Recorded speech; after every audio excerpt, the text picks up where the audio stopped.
Olá, recebemos aqui hoje a professora Denise Carrascosa, aqui na Faculdade Baiana de Direito. Muito bem-vinda, professora. Obrigada por ter aceitado o nosso convite. Professora Denise, ela é professora de literatura na UFBA, feminista negra, abolicionista, e ela é também advogada, portanto, com a experiência dentro dessas duas áreas e com olhares diferentes, né, para essas duas áreas também, para falar um pouco de um livro que ela escreveu que foi lançado na Bienal do Livro aqui na Bahia em abril de 2024. Eu vou mostrar para vocês. É o Corpo de Vento, Exu da Teoria. Travessias crítico-performativas pelas artes negras, lançado pela EDUFBA. Então, é sobre esse livro que nós vamos falar. Eu queria começar, professora, falando desse trechinho que você nos traz aqui na primeira gira, em que você traz o seu conceito fundamento, Exu da Teoria, território horizonte de dinâmica infinita e encruzilhadora. Entrego o meu corpo ao Exu da Teoria.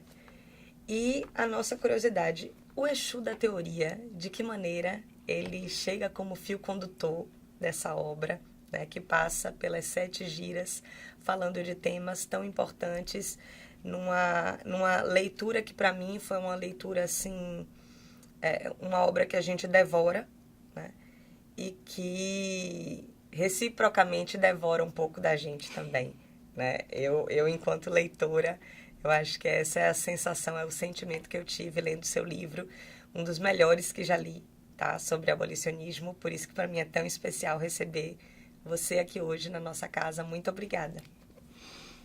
Eu agradeço imensamente, Daniela, o seu convite atento, sagaz, né, e generoso. E a sua leitura, o seu tempo e o seu investimento nessa interlocução. O conceito Exu da Teoria é uma espécie de princípio de gnose afrocentrada. Então, como processo de inseminação gnosiológica é um conceito que vai buscar trocas justas para os seres humanos, entre os seres humanos e o planeta, entre os seres visíveis e os invisíveis. Esse princípio gnosiológico, ele reverte as relações de poder e saber.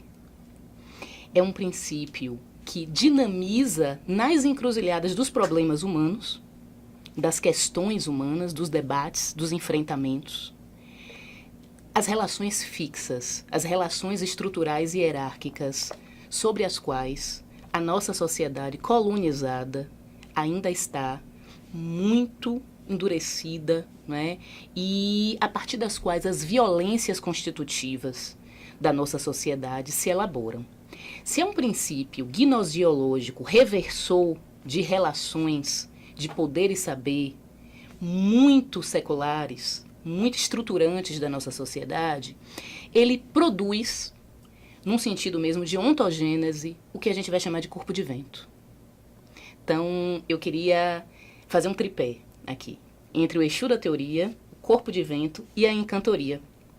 São 3 conceitos fundamentais que operam articuladamente, dizendo que o corpo de vento, ele é uma produção do Exu da Teoria.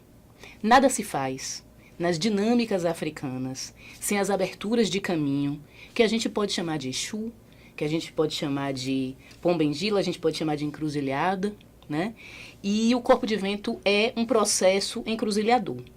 O corpo de vento, como resultado dessa ontogênese do Exu da Teoria, mas principalmente como uma dinâmica hermenêutica e materializadora dessa reversão das relações entre poder e saber, está pensado nesse livro especificamente, num sentido abolicionista, como aquela movimentação de discurso, de corpo, de ativismo, que reelabora a nossa relação social com a colonialidade cristã, com um esquema, uma gramática de moralidade cristã, que constitui o nosso imaginário, que constitui toda a normativização da nossa sociedade, seja ela legal ou não.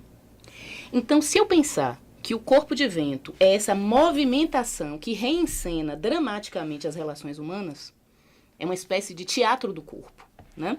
Para pensar essa dimensão das artes, sobre as quais o texto também avança e se comove, não é? Junto.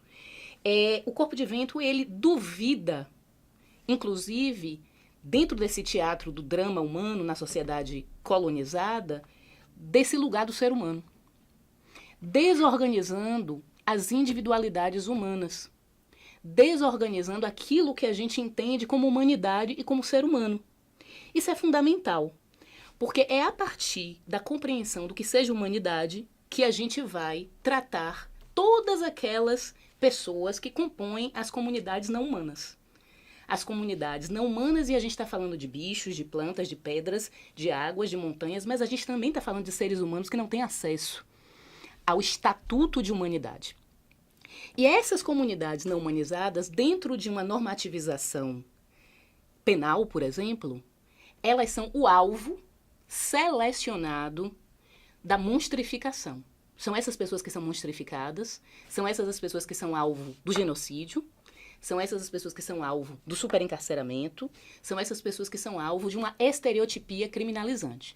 Então, se o corpo de vento tenta dinamizar, reverter, desvelar, inclusive, essas relações de poder que gramaticalizam de forma criminosa essas comunidades, a comunidade negra, a comunidade indígena, a comunidade de mulheres negras, pobres, não é? As comunidades quilombolas, as comunidades periféricas de forma geral, atingindo violentamente as vidas e os destinos, as histórias dessas comunidades, de alguma forma, porque esse processo ele é tão secular, ele está tão estruturante da nossa sociedade, a gente precisa trabalhar a partir de uma linguagem, e essa é uma escolha, é uma das escolhas possíveis.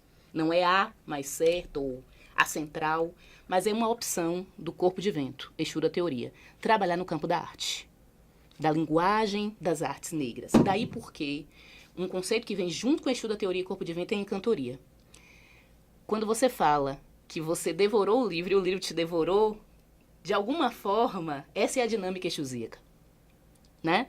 E que se dá no plano da linguagem pelo encantamento. A palavra exusíaca se levanta da página e dança.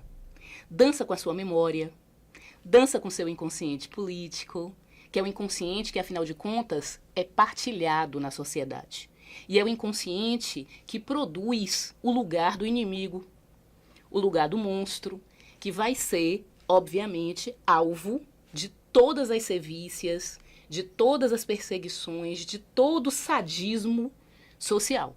Então, essa mobilização da palavra, ela também pretende dinamizar essas formações do inconsciente coletivo, não é? Porque você levantar dados, como a sociologia faz, não é? Você analisar os dados, como a ciência política faz, não é?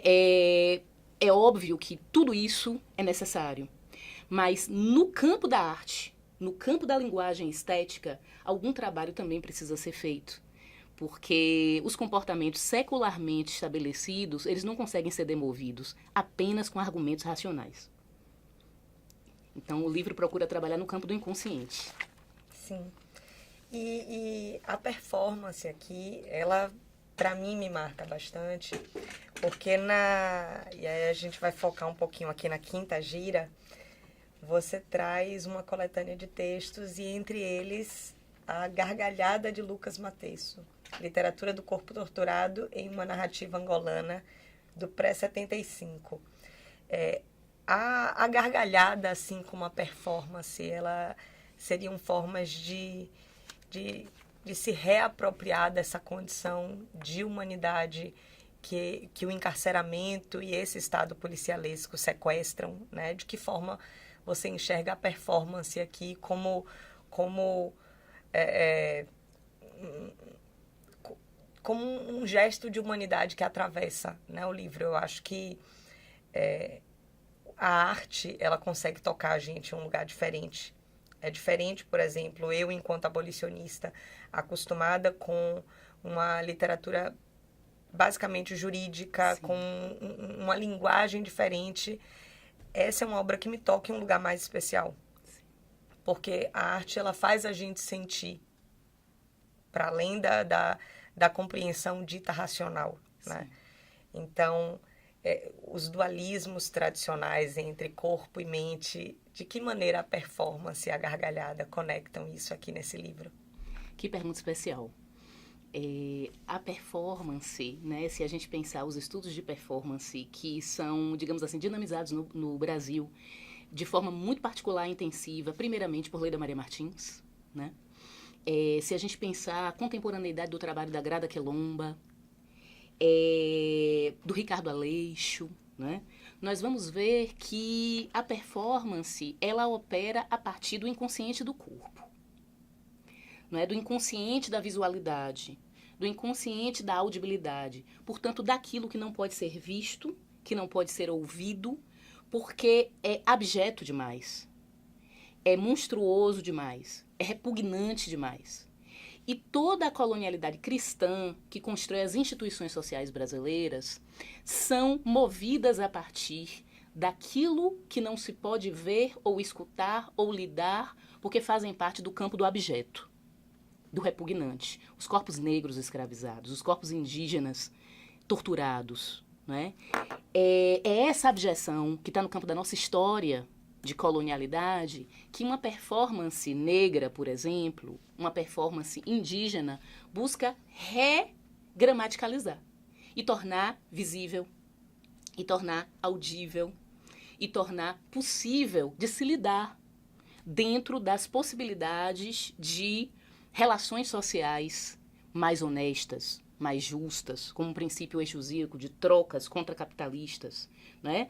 Antirracistas, antissexistas. Então, a performance, ela, quando você cita o exemplo da gargalhada do Lucas Matesso, nessa narrativa angolana do Landino Vieira, né? É um homem que está preso e é um homem que joga com seu torturador a partir das palavras. Né? Que fato completo é aquele que o delegado de polícia esperava e que, na verdade, é uma comida com dendê. Né? Então, esse jogo com as palavras, que é contracolonial, é uma forma performativa de enganar o opressor, de dar uma rasteira, e aí eu estou falando, obviamente, da gramática da capoeira, que é uma das outras técnicas performáticas que nós trouxemos na afrodiáspora, e de produzir, tramar, trançar projetos de liberdade, muito embora o Estado esteja contra nós. Todo um aparato do Estado, obviamente, em conexão com um sistema de corporações, né, do capitalismo, e hoje do capitalismo avançado, que se tramam contra os corpos vulnerabilizados na sociedade. Então, a performance é um jogo muito lúcido. Eu trago a categoria dos hereis também nesse livro, porque os hereis, de alguma forma exusíaca, mascaram a resistência. Transformam tudo em brincadeira. A capoeiragem é luta ou é brincadeira? O candomblé cobria tudo debaixo dos panos. A gente ainda usa essa expressão no português brasileiro. As pessoas fazem tudo por debaixo dos panos, porque por debaixo dos panos estavam assentados os nossos ancestrais. Então, a performance é esse jogo de corpo, é um jogo de linguagem que trama liberdades possíveis dentro de esquemas nacionais absolutamente violentos e bárbaros. Né? Então, é um dispositivo fundamental de análise no livro Corpo de Vento, Exu da Teoria. Portanto, esse terceiro título, Travessias Crítico-Performativas pelas Artes Negras, né? Porque são atravessamentos que vão ali flagrando políticas de libertação para nós. Nessas políticas de libertação, algo que é muito marcante na sua escrita é essa posição ativista do conhecer aquilo que está por debaixo dos panos, né? Aquilo que não se vê, né? Pela sociedade de uma maneira geral. O projeto de modernidade, de encarceramento, ele vem muito com o distanciamento da sociedade e as execuções de pena, né? Então, as penas elas são cumpridas da maneira mais distanciada possível para que não se veja o que passa ali dentro. E na sua obra a gente tem uma pesquisadora que faz um trabalho diário, um trabalho constante do estar ali, onde ninguém quer estar, onde ninguém quer, né, estudar. E trazendo a relação disso com a narrativa de André do Rep, quando ele menciona a posição dele enquanto sobrevivente ao massacre de Carandiru, ele traz um diálogo em que questionam ele: você está ficando louco? Quem é que está te protegendo? Os caras vão te matar. Eu não vou fazer isso nunca, eu tenho minha vida. E eles questionavam sobre testemunhar formalmente sobre o ocorrido no massacre. E a resposta de Alain do Rep que você traz aqui no seu livro é: alguém tem que falar a verdade. O que nós passamos, ninguém mais passou. Fomos nós. E essa busca pela verdade, para aquilo que acontece e que o direito não mostra, o direito tem fracassado em cumprir, né, o seu papel de fazer justiça, digamos assim, traz um sentimento de medo para você, de tocar essas questões, que são questões politicamente tão marcadas por uma postura opressora do Estado. Esse falar a verdade, esse trazer a verdade, esse grito do seu livro, ele vem acompanhado com medo das consequências? A gente está falando de testemunho. O testemunho, dentro do imaginário discursivo ocidental, é o lugar da busca pela verdade. Ao mesmo tempo, do ponto de vista das provas num sistema de justiça, parece ser a prova mais fraca. Então, há uma oscilação. Há aí um paradoxo nesse lugar da produção do testemunho para o imaginário ocidental de forma geral e dentro dos discursos brasileiros sobre a verdade. Para pessoas que são perseguidas pelo Estado, mortas pelo Estado, como a população negra, historicamente no Brasil, esse lugar do testemunho é investido de uma descredibilização. Então, nós ficamos aí dentro do paradoxo do lugar do testemunho. Se a gente comparar os testemunhos de cárcere com os testemunhos de Holocausto, nós vamos ver que há todo um investimento de credibilização nas vítimas do Holocausto e todo um investimento de descredibilização das vítimas da violência carcerária. No entanto, o Holocausto deixou seus rastros, deixou as suas consequências terríveis, trágicas, inclusive em memórias transgeracionais. Entretanto, o sistema prisional e todo o seu mecanismo, seu aparato de tortura, articulado, inclusive, dentro dos sistemas de justiça, aos processos de policialescos, de vigilância e prisão e detenção, continuam em ação. Então, nesse exemplo específico que você traz, do André do Rep, o sobrevivente do massacre do Carandiru, ele narra após o massacre do Carandiru, o que é uma formação, digamos assim, muito próxima lá das vítimas do Holocausto. Quem está dentro da prisão, e no meu caso específico eu convivo com mulheres presas, elas estão narrando sob tortura. Eu estou dizendo que elas estão escrevivendo sob tortura. Então, é preciso que a gente, de algum modo, entenda que condição trágica é essa. De falar e talvez escrever e nunca ser ouvida quando você está gritando enquanto você está sendo torturada. Né? Então, conviver com isso semanalmente, que é o meu caso, eu faço essa entrada na penitenciária feminina há 14 anos, semanalmente, é muito doloroso, para responder diretamente a sua pergunta. Inclusive porque estou numa condição de mulher negra. Eu sou irmã dessas mulheres. Eu sou uma feminista negra. Eu construo alianças, que são alianças de princípios, alianças ancestrais, a irmãs de axé, que estão presas, alianças políticas. que são abolicionistas. Só que a gente não faz isso após o sofrimento, a gente faz isso enquanto se é violentado. Então, esse processo, eu não tenho uma resposta imediata para o que nós estamos produzindo, para o que nós estamos conseguindo ou não fazer. O que eu tenho a dizer sobre isso é que há aí uma conjunção de afetos que é muito complexa, Daniela. É uma conjunção de afetos que nos coloca numa situação de elaborar as ferramentas da sobrevivência enquanto se está sendo morta, assassinada, cotidianamente. Porque quando uma de nós é atingida, toda a nossa comunidade é atingida. As mulheres negras forjam a base das comunidades negras. As mulheres negras forjam a base fundamental da sociedade brasileira. Elas estão na base da pirâmide. E a que custo? Né? Bom, é claro que tanto você, professora, quanto eu, a gente tem nossa opinião formada com relação ao que eu vou perguntar agora, mas considerando que tem muitos estudantes, né, que vão estar assistindo esse diálogo, que vão estar ouvindo, né, esse diálogo, eu acho importante perguntar: por que abolir e não reformar? Né?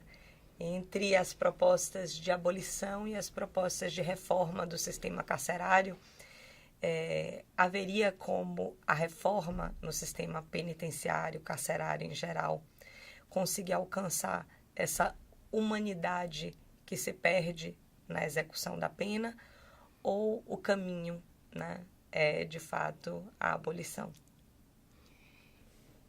Essa pergunta, ela pode ser pensada, né? A gente pode levantar algumas hipóteses para essa pergunta sua a partir da própria história das prisões modernas.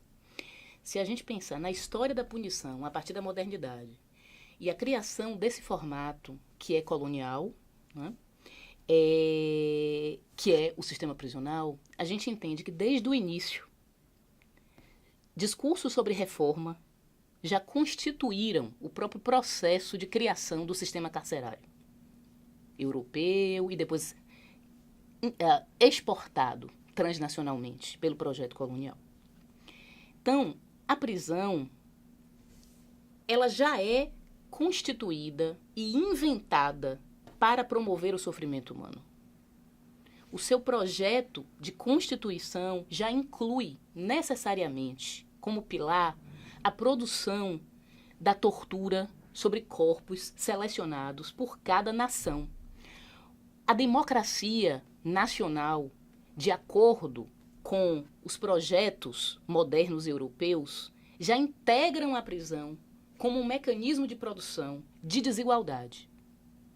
Então, se a gente pensa a prisão como um próprio câncer da democracia, não há como elaborar uma discussão que encontre uma saída pelo reformismo.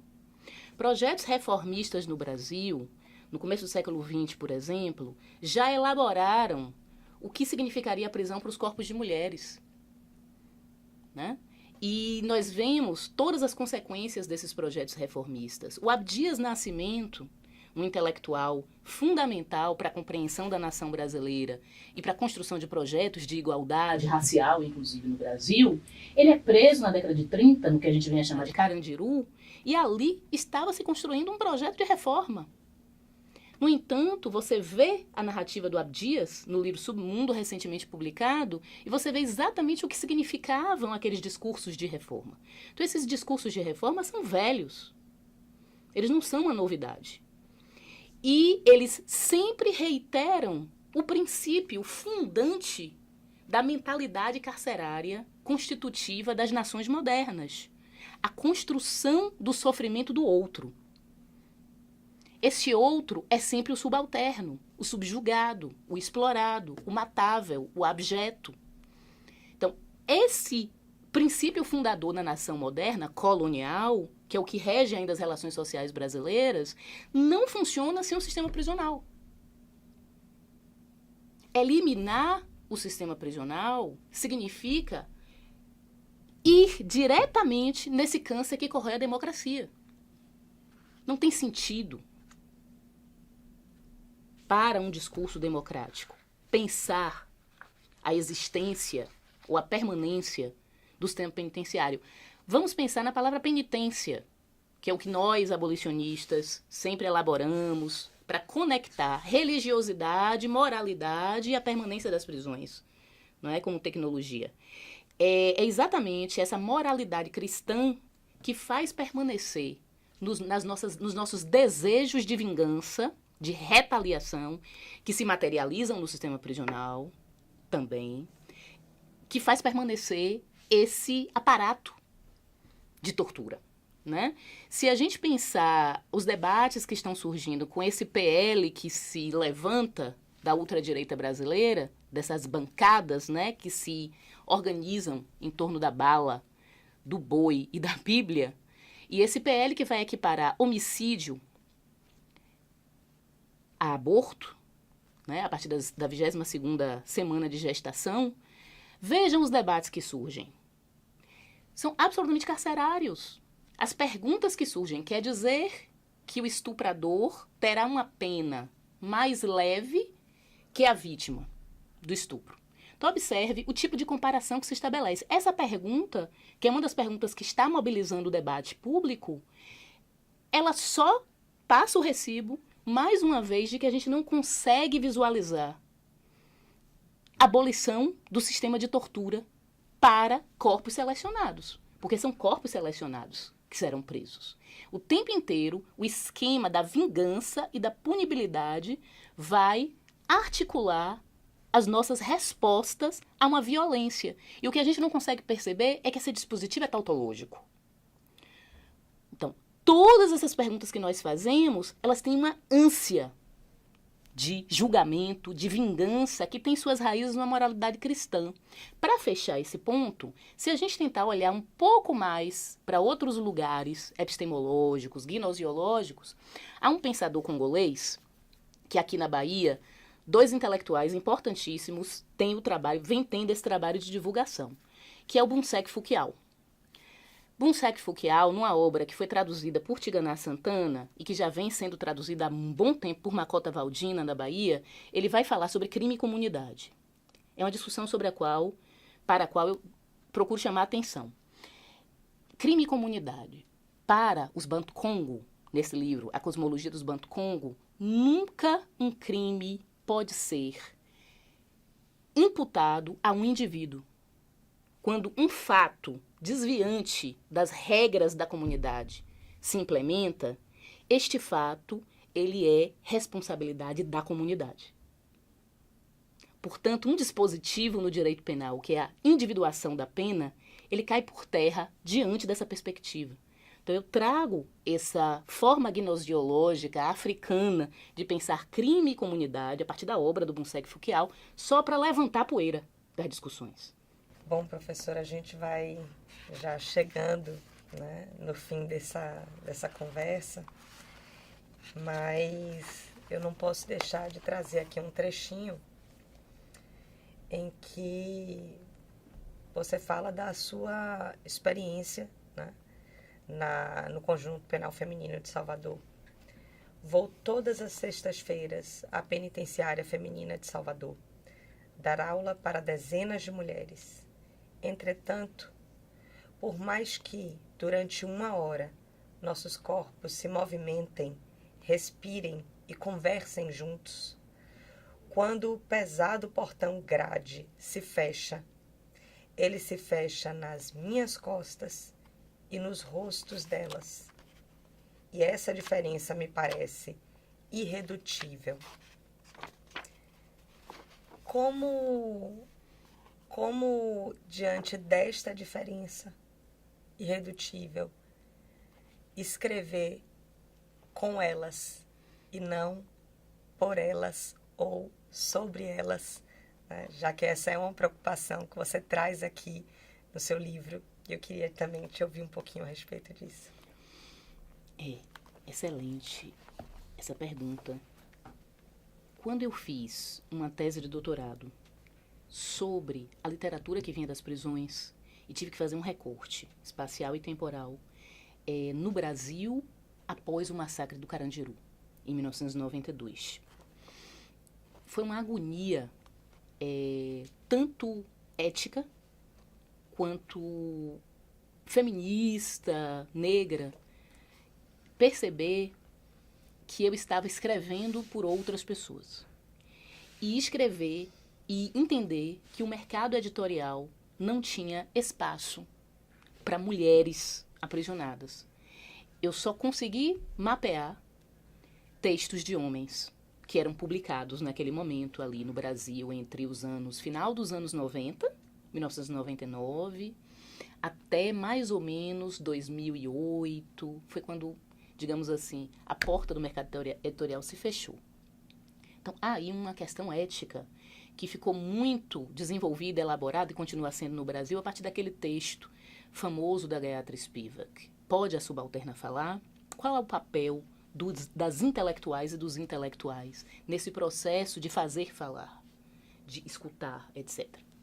Bom, então aquilo realmente me angustiava ao longo do processo. E como eu venho de família negra, de juristas negros e negras, meu pai era um advogado negro aqui em Salvador, com escritório na Praça da Sé, eu sempre costumo dizer isso. E ele me levava, ainda criança, para o escritório, e ele tinha um trabalho voluntário de atender pessoas que estavam em situação de encarceramento, em especial homens negros. E ele me fazia ouvir, muitas vezes, as histórias desses homens. Então eu tive esse processo de formação política abolicionista na infância, dentro de casa. E aquilo realmente me incitava a saber como eu ia sair dessa armadilha, que é uma armadilha montada pela gramática colonial, acadêmica, universitária, não é? Para intelectuais do mundo inteiro, inclusive intelectuais periféricos e periféricas como nós.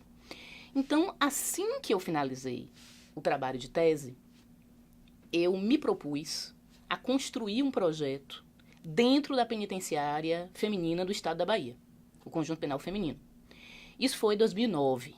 Eu defendi a tese em fevereiro de 2009. Em dezembro de 2009 já tinha um projeto aprovado. E eu começo a executar esse projeto em 2010. E ele se chamava Corpos Indóceis e Mentes Livres. Mentes Livres foi um epíteto que veio depois, porque elas trouxeram essa expressão para nomear a biblioteca, que a gente construiu em 2012. Então, Corpos Indóceis, porque eu queria guerrear com Foucault, teoricamente. Eu queria dizer não. Os corpos dentro das prisões, eles não são docilizáveis. Os nossos corpos de mulheres negras, não são docilizáveis. E eu constatei isso na prática, né? Então eu comecei esse projeto e é um projeto, como eu disse anteriormente, bastante complexo, eu não poderia executá-lo sozinha. Eu estou ao lado de mulheres negras que, inclusive, encabeçam essa discussão do abolicionismo no mundo, né, e que apoiam o projeto e que desenvolvem tarefas, né, no projeto. Então, eu estou falando de Angela Davis, eu estou falando de Conceição Evaristo, eu estou falando de Luciane Aparecida, de Patrícia Freitas, de Márcia Lima. Eu estou falando de mulheres que se agregaram ao longo do projeto, e eu estou aqui, ó, de Beatriz França. E essas mulheres, elas têm, ao meu lado, nós temos imaginado, junto com as mulheres que estão em situação de encarceramento, quais as formas, estratégias, através das quais a gente está produzindo essa reversão, ou tentando produzir essa reversão de valores, de punição, de vingança contra os corpos de populações vulnerabilizadas, no nosso caso, no caso do nosso trabalho, de mulheres negras. Bom, e aí chegamos naquilo que eu quero lhe devolver como resposta. Em todos os anos do projeto, desde 2010, nós levamos não só a literatura, com a construção da biblioteca, mas também a fotografia, o cinema, a música, a dança, o teatro, a performance. Então, dentro de um elenco de artes negras, nós procuramos encontrar linguagens possíveis juntas, e eu estou falando das mulheres encarceradas também, para que aquilo que não pode ser dito fosse dizível. E elas então começaram a escrever muito e produzir peças de teatro, performances, fotografia, etc. E nós fazíamos, ao final de cada ano, uma produção artesanal. A gente começa em março, são 9 meses, a gente entra em março, a gente sai em dezembro, né? Inclusive nos anos da pandemia nós fizemos aulas virtuais, em 2020 e 2021. E, ao final, a gente tem algum tipo de produto que dá conta desse processo de criação artística que aconteceu ao longo do ano. E esse produto é, digamos, um elo com a sociedade, para que a sociedade compreenda que ali não foram enterradas pessoas monstruosas. Ali pulsa vida, pessoas que têm projetos de futuro, de reconstituição de suas famílias, projetos profissionais. E essas pessoas, então, e o que a gente fazia até 2017, mais ou menos? A gente elaborava esses produtos e sempre ao final a gente fazia algum tipo de rito de publicação. Então a gente chamava artistas para dentro do presídio, pessoas do próprio sistema de justiça, intelectuais, ativistas, iam encontrar com essas mulheres e se relacionar com esses textos. Fossem eles escritos, fossem eles encenados, musicais, dançados, o que fossem.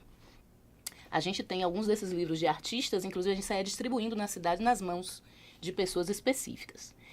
Mas a gente encontrou em 2019 uma editora negra de Salvador, a editora Oguns, Toques Negros, que comprou a ideia e aceitou a ideia de publicar a produção dessas mulheres. Veja, é arriscado, né, para uma editora publicar textos de pessoas que foram criminalizadas pela sociedade, chegando a ser sentenciadas e encarceradas. Mas a editora aceitou a proposta e a gente criou um prêmio literário, que a gente chama de Prêmio Literário Abolicionista Maria Firmina dos Reis, em homenagem à primeira romancista do Brasil, a primeira mulher que escreveu de forma abolicionista do Brasil, no século XIX. E nós, então, entregamos esse prêmio literário ao final do ano a 3 mulheres encarceradas e publicamos o resultado de toda a escrita dessas e de todas as mulheres que participaram no ano em um livro. Primeira vez que a gente conseguiu publicar esse livro foi agora em 2022, foi o Firminas em Fuga, um livro de poemas. Publicamos também o ano passado, lá na Flip, a gente lançou o Pacto de Boca-Pio. Né? E um texto ele é poético, um livro é poético, outro livro é dramático, a gente está falando de performance e teatro, e a gente está vindo agora com o livro Se Anastácia Falasse. É um livro de contos. Todo o dinheiro da venda desses livros é revertido para o Prêmio Maria Firmina dos Reis, que é um prêmio também em dinheiro. Então, o ciclo de produção desse material, ele retorna para a mão das mulheres que estão encarceradas. Então, foi o que nós, corpos indóceis, né, e aí na editora eu preciso mencionar os nomes de Mel Adum, Gel Adum, Dada Jax e Yuri Cruz, que daqui a pouco vai estar com a gente no próximo projeto também, de Se Anastácia Falasse. Todas essas pessoas e essas mulheres negras que estão junto conosco, né, no projeto, Bruna Bastos, a gente se organiza para responder a essa sua pergunta. Como fazer com que essas mulheres sujeitas à violência do Estado, desde antes mesmo do encarceramento, falem, tenham uma plataforma de possível escuta pela sociedade. E de possível, é uma aposta, né, num futuro de abolição, numa democracia de abolição, como fazer com que essas mulheres convençam a sociedade de que existe humanidade, a despeito da violência social. Né? Então, eu tenho elaborado um pouco essa relação com essa angústia de lá, de 2005, 6, 7, 8, foi o período de produção da tese, dessa forma. E sempre bem acompanhada pelas próprias mulheres que estão encarceradas, elas vão dando opinião, como vai ser a capa, quais vão ser os textos que vão entrar, quais vão ser os temas, o que a gente vai ler, como a gente vai fazer, e todas essas pessoas que eu citei, que eu não citei também, que vêm acompanhando o projeto, apostando, engajando, investindo seu tempo, seus esforços, seu intelecto na produção desse discurso coletivo. Incrível, professora. Completamente incrível. Pena que a gente não tem mais tempo, porque são tantas curiosidades, são tantas coisas que eu queria, né, ainda dialogar contigo. Dizer aqui de público que a professora Denise Carrascosa é, para mim, assim, uma referência enquanto professora, mas principalmente enquanto pessoa, né? Para mim é uma tristeza ainda não ter sido sua aluna. É algo que eu quero, o quanto antes, né, poder experimentar. A minha irmã, inclusive, é sua aluna e é apaixonada. Mas eu acho muito importante essa voz que inspira e que traz para a gente o abolicionismo não como uma matéria teórica, mas como uma conduta prática e política diária, né? De resistência, de luta, de mudança de perspectiva, de quebra de paradigmas, né? E é por isso que, para mim, a sua escrita ela é tão potente. Então, queria te agradecer, né, por esse diálogo, por esse encontro. Dizer que eu quero ainda já deixar aqui o convite para que a gente depois grave outro podcast, tá? Compacto de Boca Pio. A cumplicidade silenciosa do feminigricídio no estado, de Estado nas prisões, tá? Também aqui, lançamento desse ano da professora. Mas a gente vai ter que ter um momento só para falar desse aqui e te agradecer, professora. Espero que a gente não demore a se encontrar de novo. Achei. Eu lhe agradeço por seu tempo, que eu acho que é o de mais precioso alguém pode entregar a outra pessoa. E por estar também, Daniela, aberta ao encantamento. Ninguém é encantado se não tiver o desejo de ser encantado, né? Então, parabéns pelo seu trabalho e eu agradeço pelo convite. E queria, se tiver um tempinho, ler um trecho do livro. Por favor. Para finalizar. A prisão é isso apenas. Suplemento ativo que é da escravidão. O olho do sumidouro, onde se deposita na zona abismal do que nem se deseja, nem se pode enxergar, o além do limite da humanidade. Para o lucro feroz de algumas dezenas de cotistas, herdeiros, selecionam-se a dedo centenas de milhares de outros para lançá-los no epicentro de todo o esquecimento humano, a partir do qual imagina que possa dormir tranquila a sociedade. Com essas palavras a gente encerra, não poderia ser melhor, com essa reflexão e a recomendação para todas as pessoas que estão aqui acompanhando, para que façam a leitura do livro, porque é realmente uma obra incrível. Obrigada. Até logo, professora.